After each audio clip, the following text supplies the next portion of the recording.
Yesu araduhamagara ati nimubyukubu ibisarurwa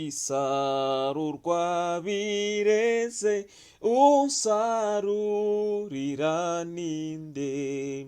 Uhamagawe na Yesu ni wowe ubwawashaka umwitabisha umutima uti mwami nyakira. Uhamagawe na Yesu ni wowe ubwawashaka umwitabisha umutima uti mwami nyakira. Ntuzahere kure cyane kwamamaza ibya Yesu, abaguye bari hafi n'abazimiye nabo. Umurimo uradutota dufite umwete muke, nubura intego umusange uti mwami mfasha ubu.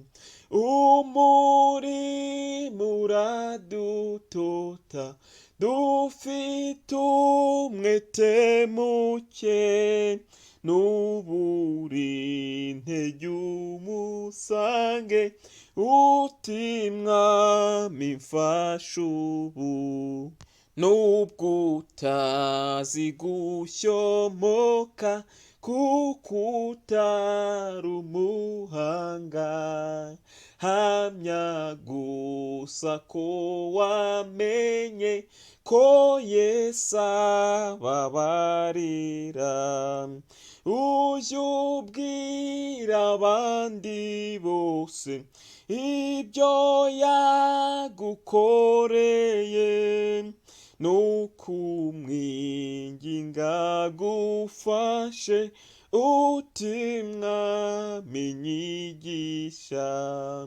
Ujye ubwira abandi bose ibyo yagukoreye, nukumwinginga gufashe uti mwami nyigisha. Hataboneka muri twe uvuga ko ananiwe, udushoboza ni Yesu gukunda ibyiza byose. Dukora iyo mirimo ye n'urukundo n'umwete, maze ishize tuzavuge tuti mwami utwakire. Dukora iyo mirimo ye n'urukundo n'umwete, maze ishize tuzavuge tuti mwami utwakire.